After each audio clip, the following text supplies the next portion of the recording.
Hello guys, আজ আপনাদের নতুন একটা জিনিস দেখাতে চলেছি।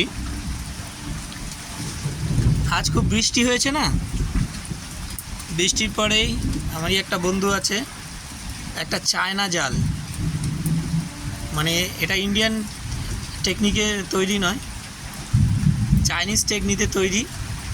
এমন একটা জাল একসঙ্গে অনেক মাছ, প্রায় 50 ফুট পর্যন্ত মাছ ধরা যায় দিয়ে। আমিও নতুন দেখছি আজকে, তাই আপনাদের সঙ্গে যে শেয়ার করব জিনিসটা। এই দেখুন, জালটা এখন প্রস্তুতি চলছে, কিভাবে পাতবে আমার কাছেও বেশ অভিনব, আমিও কখনো দেখিনি এমন মাছ ধরার কৌশল। হ্যাঁ, দুটো বোতল ভেতরে ঢুকিয়ে দেওয়া হলো।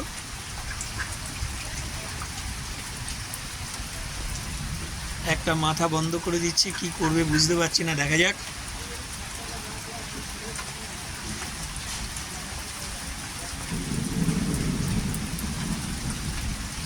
এই দেখুন,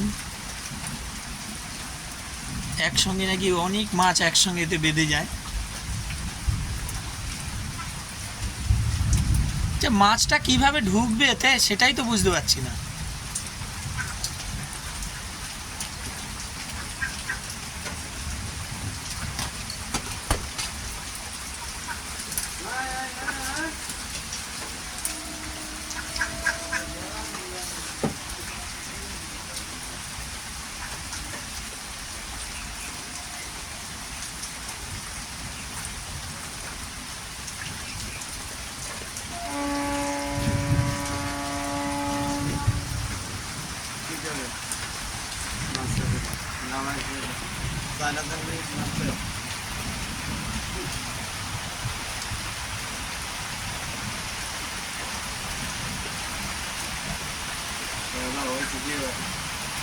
আমার কচু সব দেবো, পানি কচু সব ভাসছে বসে বসে কচুগুলো তুলে দিলাম যে খাওয়া যাচ্ছে।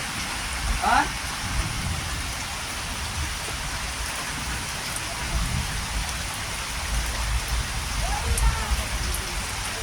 আচ্ছা, ওখান থেকে মাছ ঢুকবে। আচ্ছা, ওই যে হাত দিয়ে দেখাচ্ছে যে জায়গাটায়, ওই প্রত্যেকটা এতেই রয়েছে ব্লকে, প্রত্যেকটা ব্লকে মাছ ঢুকে যাওয়ার মতো রাস্তা আছে, বাট মাছটা আর বেরিয়ে যেতে পারবে না। বাহ, আমি জীবনের প্রথম দেখছি, তাই ভাবলাম আপনাদের সঙ্গেও জিনিসটা শেয়ার করি। আপনারা কেউ দেখে থাকলে কমেন্ট সেকশনে অবশ্যই জানাবেন। আর একটু তুলে ধরো দেখি, একটুখানি তুলে ধর। হ্যাঁ, দেখতে পাচ্ছেন বন্ধুরা, এই যে হাত ঢুকিয়ে দেখাচ্ছে যেখান থেকে। বাহ, এটা কখন তোলা হবে? রাতে? কাল সকালে তোলা হবে। একটা মাছও নাকি মরবে না, কারণ ওই ভেতরে যে বোতল দিয়ে দেওয়া হয়েছে, ওখানে গিয়ে শ্বাস প্রশ্বাস নিতে পারবে। কত বড়! ওই মাথা থেকে পুরো এই মাথা পর্যন্ত হলো, এবং এখান থেকে আরও অনেক দূর পর্যন্ত যাবে।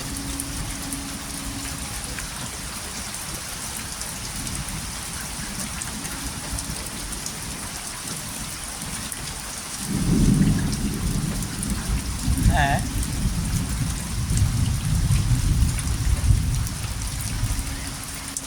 পাশেই একটা মাছ চাষের পুকুর আছে, দেখতে পাচ্ছেন।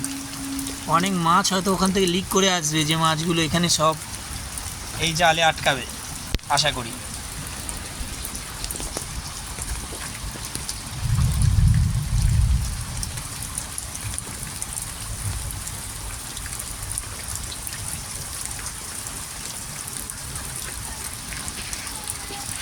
বৃষ্টি এখনও হচ্ছে, তবে আজকের বৃষ্টিটা অনেক বৃষ্টি হয়েছে, অনেক ভারী বৃষ্টি।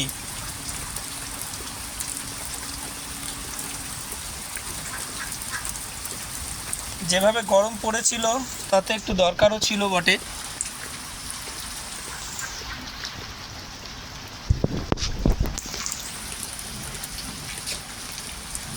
এভাবেই জালটা পাতা হয়ে যাচ্ছে, ওইখান থেকে শুরু করে এইভাবে গেছে, এখান থেকে এইভাবে গিয়ে গিয়ে পুরো অতটা, ভাবতে পারছেন?